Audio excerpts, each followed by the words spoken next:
Welcome, everybody, to another Beat Your Addiction podcast. I'm your co-host, Scott Jones, with, of course, the man of the hour, John Giordano. And, we bring you this show to educate, to hopefully answer questions, and overall just to destigmatize a lot of the issues with mental health, addictions, alcoholism, and whatever else you want to talk about. But before we start, please, if you're watching this show, take the moment to like the show, share it with your friends, and subscribe to the channel. And don't forget to leave comments. We really like to see your comments, whether you're watching on YouTube, Facebook, or wherever you're watching. John, how you doing, brother? Man, I'm doing great. I got into a partnership with JC's Recovery Center. It's a faith-based program, and I added the wellness piece to it. And it's really, because nobody's doing what we're doing. I've been doing that for, 37 years. Yeah. Oh, yeah. Yeah, some of the drugs that people are taking these days weren't even thought of back when you started. That's right. Isn't that kind of shocking to see? No, it's got just how dangerous things have gotten and the kind of things people are putting dangerous in their bodies. It was dangerous before. Now it really got because now you don't even know. I mean, they're putting stuff in there that can kill you. Yeah. Never mind trying to cut it. I used to deal drugs, so I used to cut it. My coke, and then we used to sell it. Yeah. Now they cut it with fentanyl and all this other stuff that can kill you. Arsenic. Some of the people are cutting it with arsenic. I mean, it's just crazy. It's gotten way out of control, just like our country's gotten out of control. As much as I love music and all of that stuff. And I had the pleasure of talking to Artie Kornfeld, one of the guys who set up Woodstock. If Woodstock were held today in the same circumstance it was back in 1969, a lot of people died. You know how many people would be dead? That's right.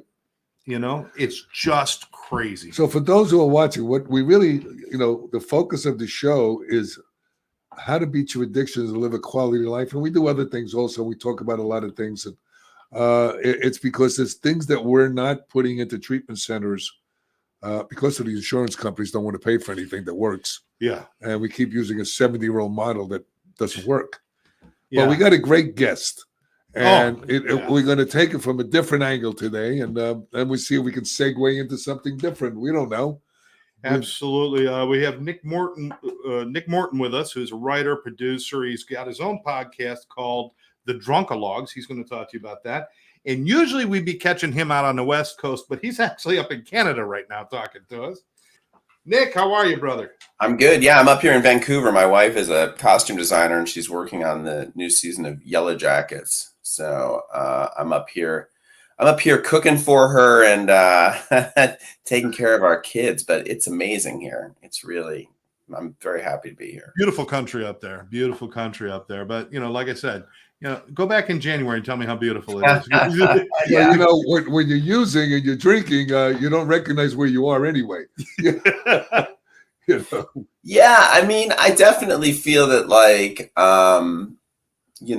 recovery helps in just even in like situations like this where like I'm coming up to a place, I don't know it. I maybe have some anxiety about like what I'm going to be doing here and like, am I going to have any fun? And like, just the idea of sort of like taking it one day at a time and like being present has, makes me like not prejudge what's going to happen up here. And then like, I'm able to be open to like how great it is, and it really, it really is great here, at least in the summertime. So much a lot of us alcoholics and addicts, and also other people, we live in the future, we live in the past. Yeah. Not in the present. Mm-hmm. And of course the future brings anxiety and the past brings depression. Yeah, totally. And that's the way, addicts and alcoholics function mainly. And that's why we use to get away from our emotions and our fears, which is usually false evidence appearing real. All right. Because most of the things we think about, I remember early in the program, don't believe everything you think. Well, all the things I worry about never come to pass. I've never once correctly predicted the future, or very, very rarely. 1 out of 1,000, and I sit here worrying about these things that might happen that just are never, they're never even close to whatever actually happens. So, well, if you can know what's going to happen, let's go to the racetrack. I'm ready. Yeah, exactly. Bottom line, that's what we do. We ruminate. and it causes a lot of stress in the body. It knocks the whole body out of homeostasis. Right. To escape, whether Yeah. it's sex, drugs, working, whatever. Totally. Now, I assume with the high stress lifestyle of working in with writing, producing, and all that stuff before you came into recovery, I mean, you had to be full of fear because everything's about, I might be rejected, I might be rejected, I might be rejected. That must have been tough. Well, Yeah, I mean, it's funny. I sort of joking, I'm a writer and I'm a stand-up comedian and a producer now, and but I spent like my first, I don't know, decade plus in Hollywood as an executive, and I was trying to figure out like why I didn't like it really. And the thing is, like, there's this idea that you're responsible for everything and also nothing, and you've got your bosses saying, what's going on in this movie, and you're like, well, the movie is they're shooting it in St. Louis, and I'm sitting here at my desk in Los Angeles, like. I don't really know how am I supposed to be responsible for this, And then I remember once when, I was still drinking and using, and I was sent down. We were making the movie Ray, which was the story of Ray Charles. We were shooting in New Orleans, and Taylor Hackford was directing the movie. And I was sent down there with our accountant to talk to Taylor about the fact that he was, 4 days behind in his schedule, and how did he plan to make it up? And I get down there, and New Orleans is amazing, and I have breakfast with Taylor, and he says, I'm not going to make it up. We're 4 days behind. We're going to be 4 days behind. We may get further behind. And I'm like, okay, I don't know what more I'm supposed to do. It's Taylor Hackford. He's done all these great movies. He's 30 years older than me. I was like, he's just, yeah, I try to be a bridge between the money and the creative side, and say, he's doing a great job. He's working really hard, and he's shooting the script that we approved, and yeah, he's a few days behind, but that's just the way it's going to be, Well, what corporate does is it puts so much pressure on the directors and the producers that, from my understanding, is that's how they start making mistakes, and they take shortcuts and things like that, which can cause problems on set. Well, there is a degree to which, the executives are sitting in their sort of ivory tower, and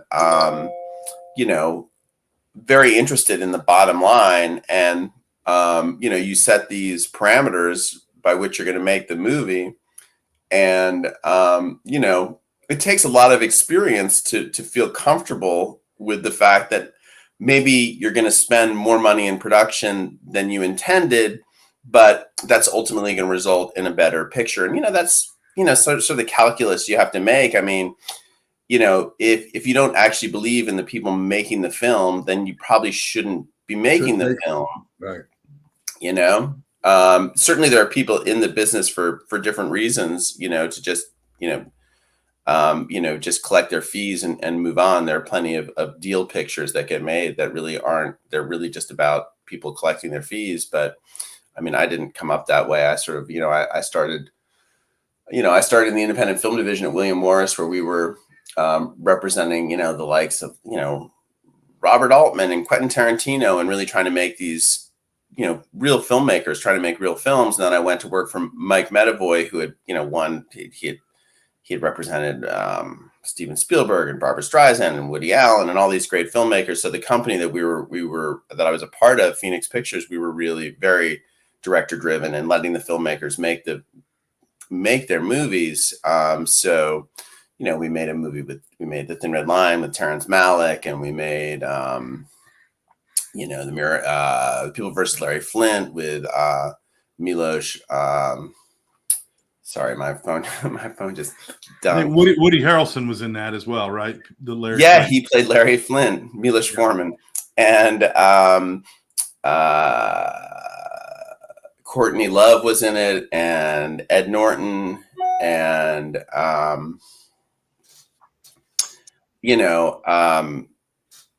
but in those scenarios, our company was very much about like, look, we've approved the script, we've approved the budget, you're the filmmakers, go make the movie.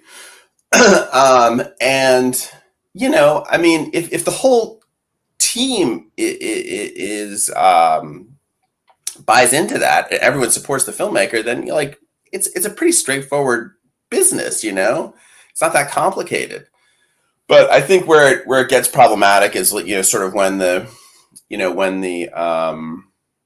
executive suite starts sort of questioning the filmmakers, and it happens. I mean, you as an executive, you make bad choices. You hire the wrong people. You make a movie you don't believe in because whatever. There's a direct. You've got a business plan that requires you to make 35 movies over 7 years. So you got to keep making movies, and sometimes you choose bad films, and and then you spend the entire time second guessing the filmmakers. And eventually, I got to a point where I realized, the key to being a producer is really just like finding material and filmmakers you really believe in and supporting them and helping them make the best movie. Whereas, I felt like some of my early experiences as an executive, I was really taught to sort of second guess the filmmakers. Don't let the lunatics run the asylum, and it just caused so much stress and chaos to just be there. Well, why are we doing this? Why are we doing, it's so difficult to make a movie as a filmmaker.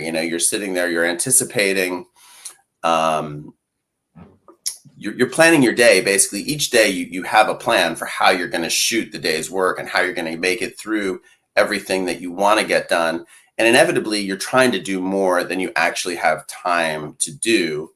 And then the day starts, nothing goes as planned. And basically you spend the entire time, trying to improvise and make up time for the plan that didn't necessarily work out. And then to have, some executive who isn't really up to speed on what's going on, being like, well, why are we doing this? It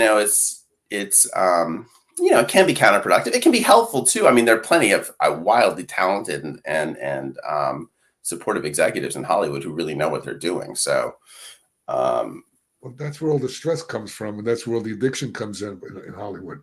A lot of stress and all that stuff. Yeah, I mean, by the time I got to Hollywood, I guess, I started drinking.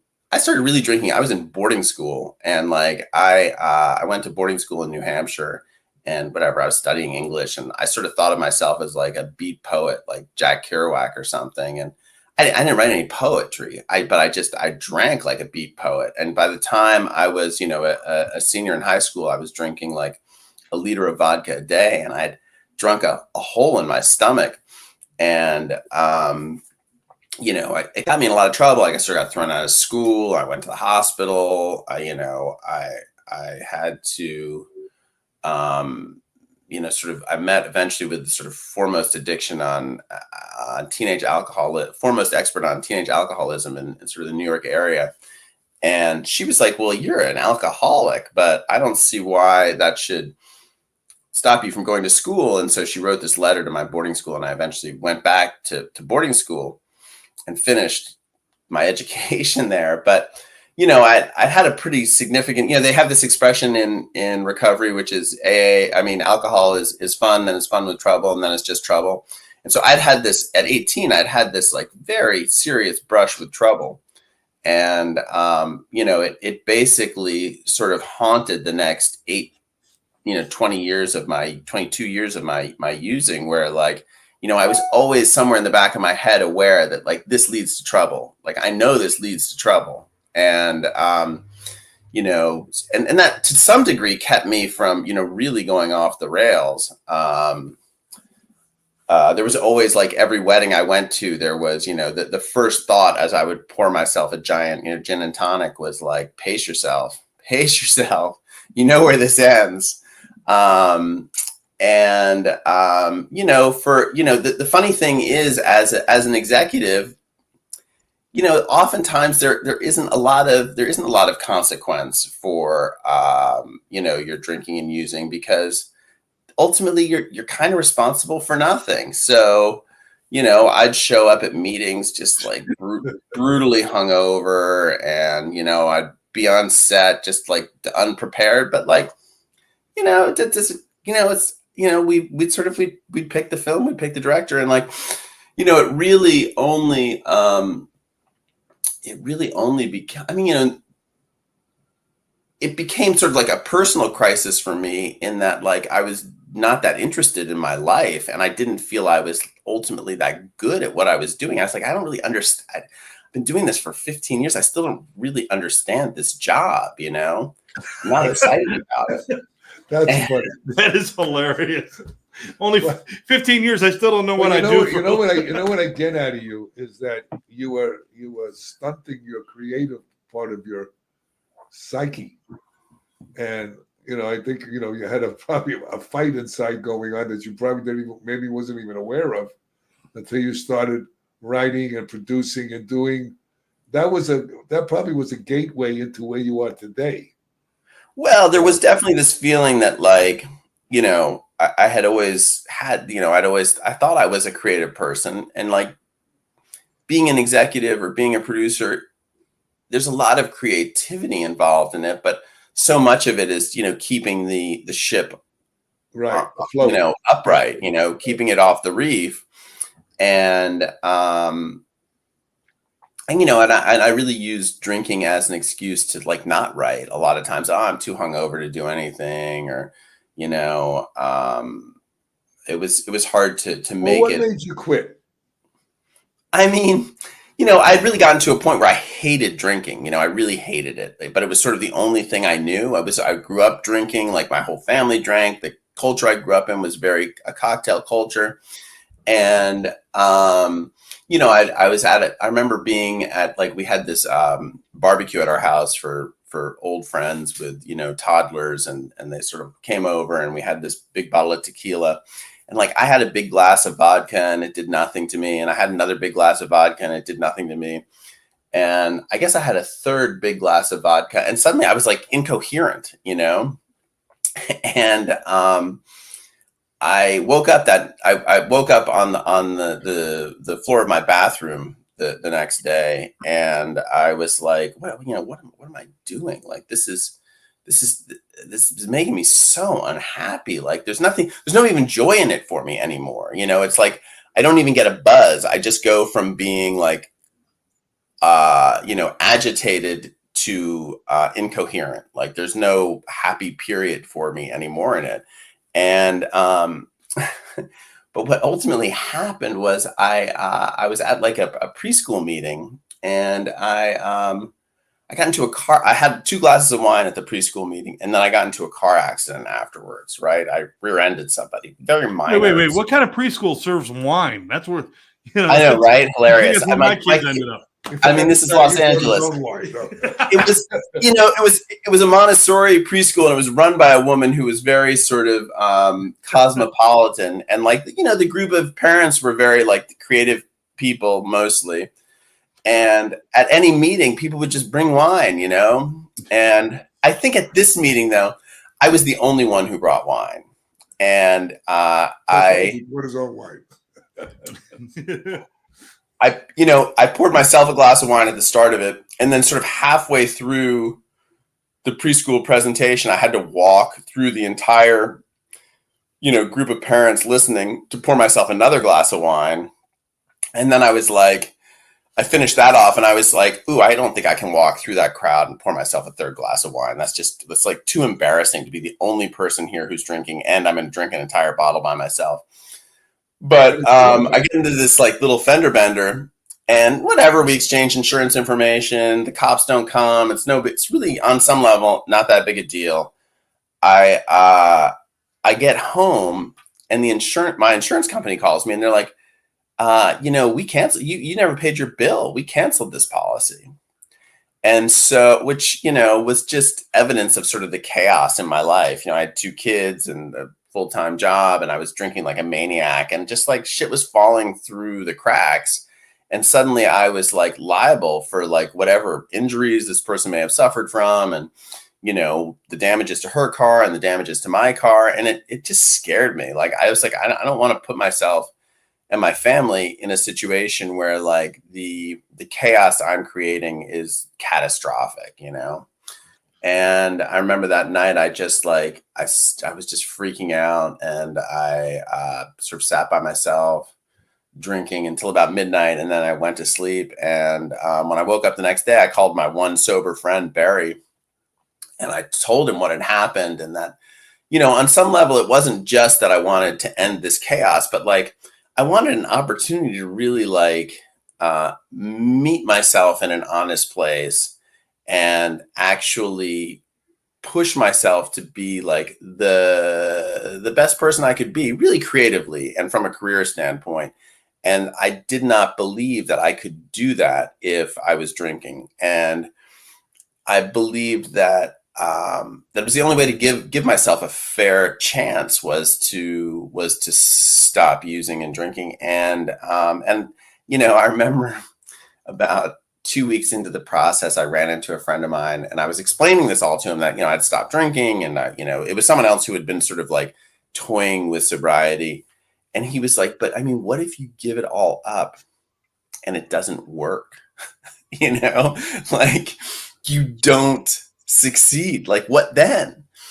And, you know, to some degree, I guess, you know, that's what happened. You know, it's not like I got all the cash and prizes when I stopped drinking, but like, I've had such a more interesting time of it. Like, you know, it's funny. I joke. I mean, I think to myself, you know, you tell yourself these stories, and I'm like, well, you know, whatever. I wrote a show that premiered at Sundance Film Festival and won a bunch of prizes at Series Fest, and like, you know, that would have happened anyway, probably. Like, I probably would have I probably would have achieved that regardless of whether or not I had stopped drinking. But like, the show's about sobriety. Like, it never, I mean, like, the only reason I was able to write that show was because I was in recovery, and like, I understood it, and I was excited about it, you know. And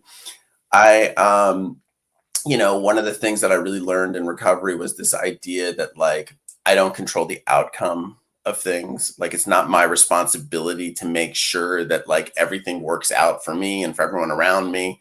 It's like, my job is to do the things I'm responsible for, and the outcome is the outcome. Like, I can't control that. So it's given me permission to, you know, sort of try different things. You know, I spent quite a bit of time doing stand-up, and, you know, I really got all kinds of crazy achievement out of stand-up, and just wild experiences, and met so many people. And, you know, I don't think I ever would have done that without getting sober. Yeah, it's interesting how your life changes, you know, especially my life, you know, coming up on 40 years of recovery. I didn't think I would get 40 minutes. You know? Right. And, you know, and it doesn't matter where you come from, you know, it ends up all the same, you know, jails, institutions, and death. You know, I'm surprised your liver is still working right with all the alcohol you're drinking, you know, and you didn't get a wet brain, which most people don't realize that, you know. What's a wet brain? A wet brain is you damage your brain to a point where you're just not functioning anymore. Yeah. You know? And that gets pretty serious. Yeah. I mean, you know, it's a miserable life. I mean, you know, being unable to get out of bed in the morning, and, you know, crawling across the floor to vomit, and, you know, just you know, just never feeling well until you're drunk again is just miserable. So you went into treatment on your own. You know, I never did. I never went into treatment. I basically just my friend who I called that morning was like, you know, what you need to do is you need to stop drinking and start, you know, counting your days, and I'll take you to an AA meeting. And so I did. I stopped drinking, and, you know, on day 5 or something, we went to this AA meeting, and like, whatever. I you know, I live in Los Angeles. so many people are in AA and in recovery, and they all are sort of glowing and they're so happy and everything's amazing. I just figured that like they were so into it that like it must be erotic. Like there must be something sexual happening at these meetings. And so I go to my first meeting, and it's like, it's a bunch of normal people sitting in a mall basement in this like concrete shopping mall, and these like fold down chairs. I mean, there is nothing erotic about this experience. There's some like older lady telling her story of like hiding, bottles in her closet and in her toilet, and she's a housewife. I mean, she has nothing in common with me, and yet I'm like, holy shit, that's me. Like, she's telling my story, and then some like homeless kid is telling his story, and I'm like, oh my god, that's me too. And I had just never realized that there were so many people who actually struggled with this thing in the exact same way that I did, and that they had found something else. I really just didn't believe that there was a life outside of alcohol, that you could, like, I just didn't believe there was any point to living if you couldn't celebrate your achievements with a drink, or take the edge off with a drink, or get drunk with your friends. Like, that was just what I believed was the point of life. Right. But it was not a life that worked for me. I mean, it worked for me for a long time. Like, I really had a pretty good time, but then there came a point where it was like, oh, this is not making me happy. It's not bringing me any satisfaction. And this is not a life I want to lead. And, the 12-step program just, showed me a different approach, and then, and I was, I say this, like, whatever. I drank a hole in my stomach when I was 18 years old. Like, I had a lot of problems. Like, I mean, I remember when I was, in boarding school, and I was taking this independent study project with the school psychiatrist about psychology, I guess. And I showed up a half an hour late for the meeting. It was like at 8:30 on a, Wednesday morning. And I showed up at 9. I sit down, it's me, the psychologist, and one other student in this room. And we talk about the book that we've supposedly read. I'm sure I haven't read the book. The class ends, and he turns to my buddy in the class. He's like, you can go, but I need to stay and talk to Nick. And I'm like, oh, geez. I mean, I was half an hour late. I guess I'm in trouble. And he's like, Nick, I mean, you stink. Like, I can smell you. And I was like, ugh. And, I go to like run my fingers through my hair, and my hand's like this. He's like, you're shaking. You're 17 years old, and you've got the delirium tremens. Like, this is not normal. It's not good. And he's like, we can help you, but you need to want the help. And I was like, okay, thanks. And I left. And, a month later, I was in Atlanta with a bunch of friends, and I was at a Grateful Dead show, and I was like vomiting blood, and, blood's coming out of it, both ends. And like, I end up, whatever, I'm not getting thrown out of school, but I told you the story, but like, I don't remember anyone saying to me during that period or the subsequent 20 years, hey, you should go to, have you ever checked out an AA meeting? I went to one meeting, and it changed everything. Well, you're very fortunate, because, like, for me, I didn't even know I had a problem. I thought AA was a tow truck company. It is that also. Yeah. So, and my family did an intervention on me, and my father was a heroin dealer. My uncle was a hitman. Right. Families. And, and my grandfather was a Shylock, and so was my father. And they all did an intervention on me. I'm wondering who's doing an intervention on them. Right. That's wild. So when I went to treatment, I said, when I sit in a group, I said, I wouldn't even get high with you people. What am I doing here? Totally. And when I was using, Okay, I did a concert with James Brown. Same, things that I don't know how we did it. Right. I would go and do a couple of hits and then go, and I did plays in the theater and performing arts, and I did all this kind of stuff. So we have a little similar. We're not as successful as you Right. were in that. And then I had my, it was just like, I didn't think I had a problem. Right. Even though I would disappear for 2 or 3 days. The alcohol is Right. a little, right? So you're out to lunch for a few days and you go, I drank too much or ate too much, I did too much. And then you move forward. And that's how my whole life was. And I was a karate champion and Black Belt Hall of Fame, all that kind of stuff. And I said, how can I have a problem? My family has the problem, not me. Yeah, for sure. Then my uncle threw my wedding when I was 20, and the caterer insulted him in front of the family, so he killed him. Wow. So then I had to leave town real quick with my new bride.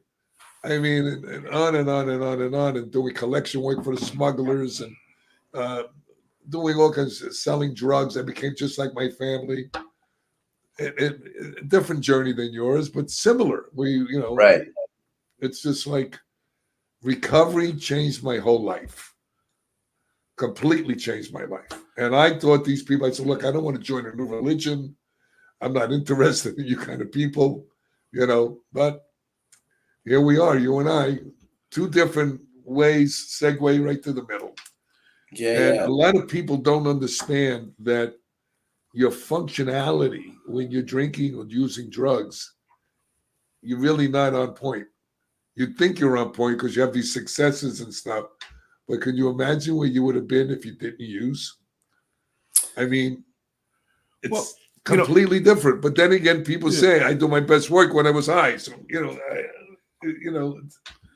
it's crazy. But our experiences also bring us to where we're at as well. So you don't know. I got to ask, because we only got a few minutes left, Nick. I know that you share your story because you have the Drunkalogue podcast. Yeah. And so you talk about that. I'd like to know where people could find you on the Drunkalogue podcast. And also I want to know, with comedy and with writing and all that stuff, how much of your old experience that used to be like a horror show has turned into inspiration for you, or that you use maybe in some of your writing or comedy? Well, I mean, I wrote this show called Halfway There, which you can check out on Crackle. And it's basically about a guy who was an investment banker, and like his life hits the skids. You sort of see that, and you pick him up 6 years later, and he is running a sober living house. And the sober living house is like running out of money, and he's like things aren't going well for him. And he decides to go to his rich mom to ask her for a loan. And he finds her at her place, and she's drunk, and like her life has gone desperately off the rails. And she ends out falling in their swimming pool, hitting her head, and ending up in the hospital. And the doctors are basically like, she needs some place to get well. And he moves her into his sober living house. And like, it sort of fixes his financial problems, but he basically brings the source of all of his like pathology under his roof, and things go, wildly wrong from there.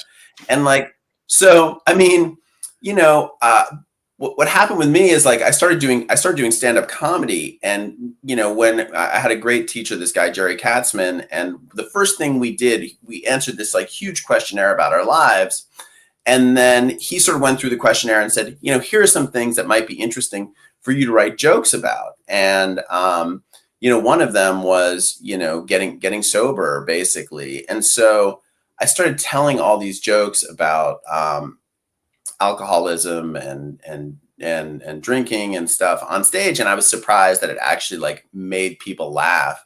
And that became the genesis for the show.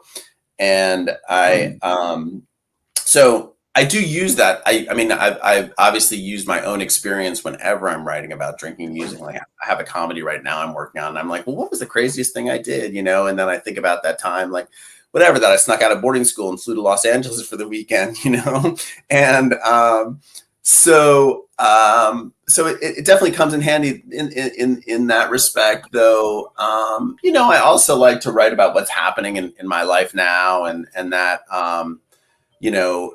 I basically I'm on Twitter. I'm on Twitter and on like Instagram, and like I write a lot of jokes on there that then like when I'm going back and I'm like, oh, I'm gonna do some stand up, or I'm like working on a script, I'll go back through my Twitter feed or my Threads feed and be like, oh, what are some of the jokes that I've been, you know, thinking and talking about now? Like whatever. I thought this was really funny. I was in a restaurant last night or the night before in Vancouver.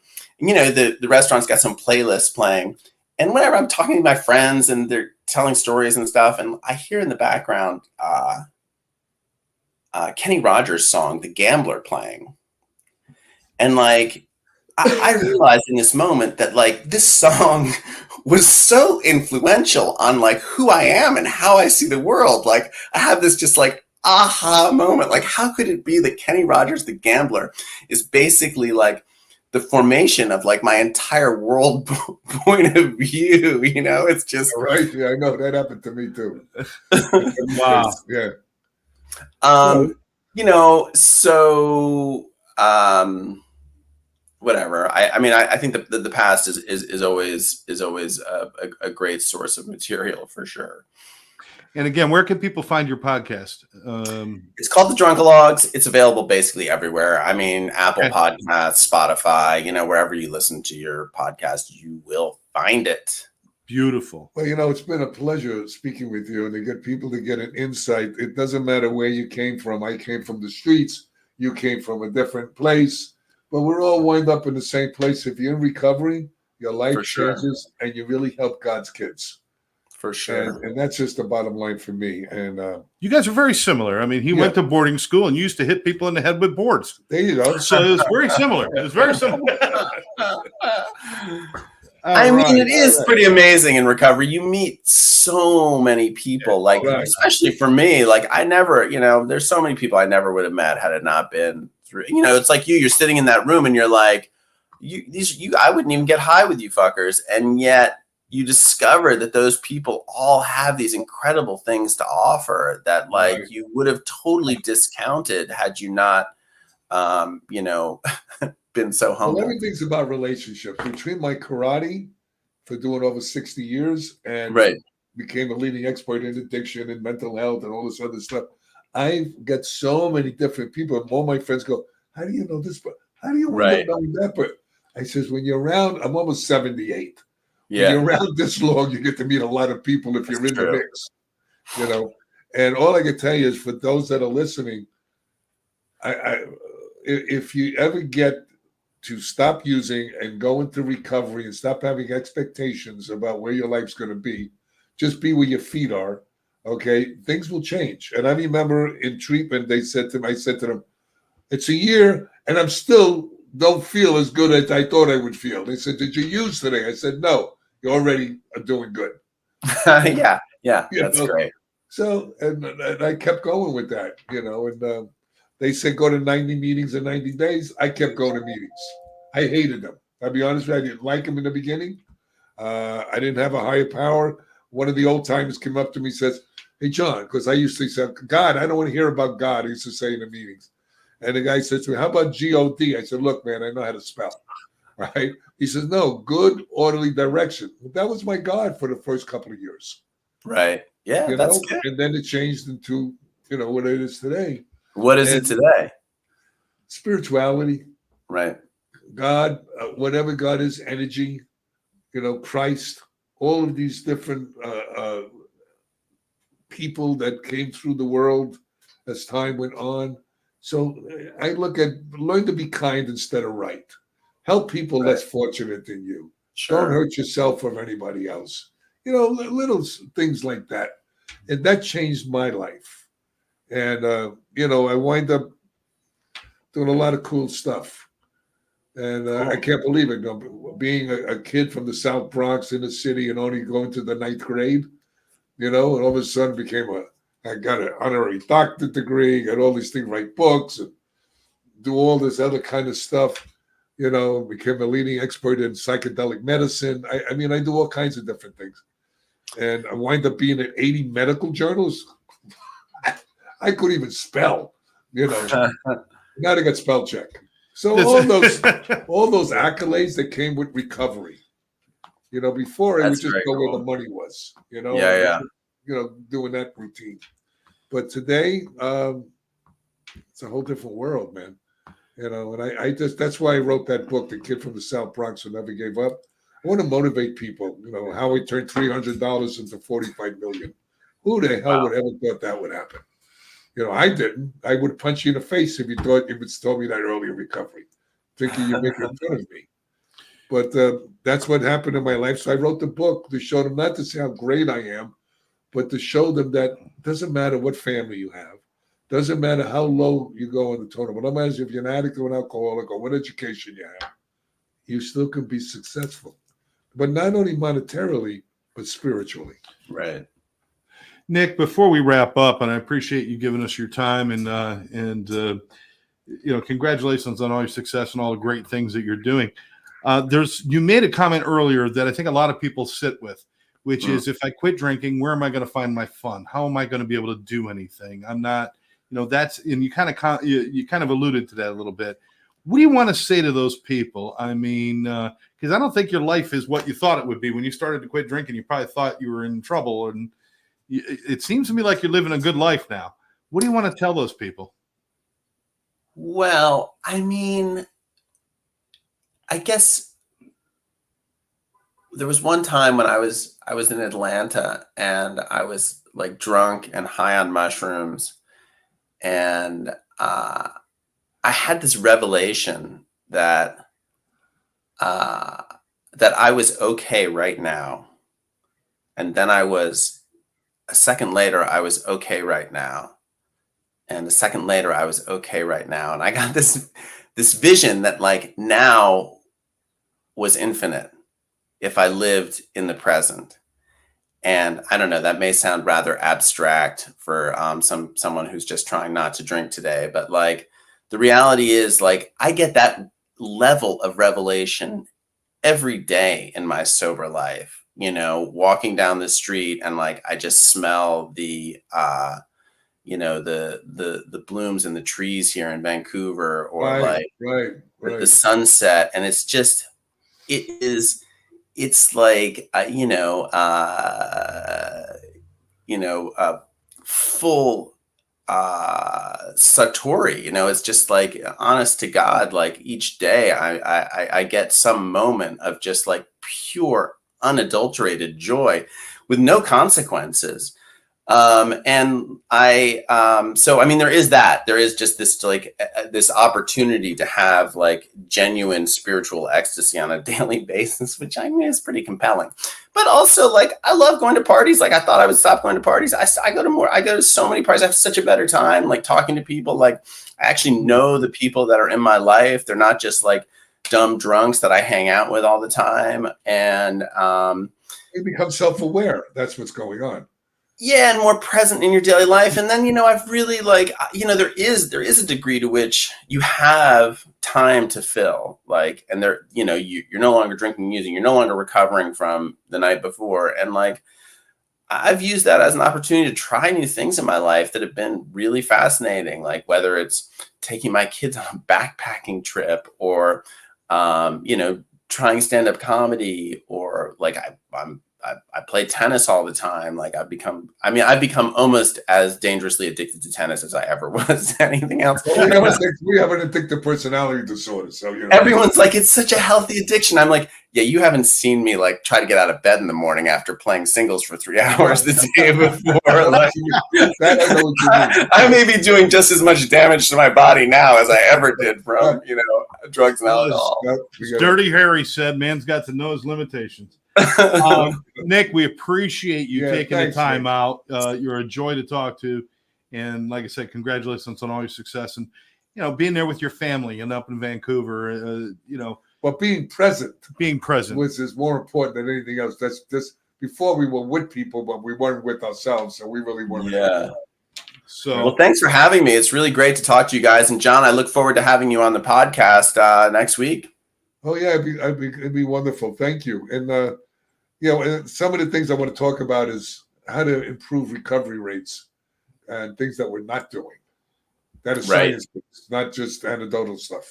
So look Yeah, forward to that. John will be on with Nick in the near future, very quickly. But other than that, check out the Drunkalogues wherever you listen to your favorite podcast. Just look it up and look for it with Nick Morton. Nick, thank you very much, brother. Thanks, Nick. All right, so with for Nick Morton and of course John Giordano, and you can always learn more about John with johnjgiordano.com. It's right there on the screen. Please go to that website, check things out, and of course, don't forget to share this with your friends. John, take care. Yeah. Nick, thank you. Nick, thanks, man. See you guys.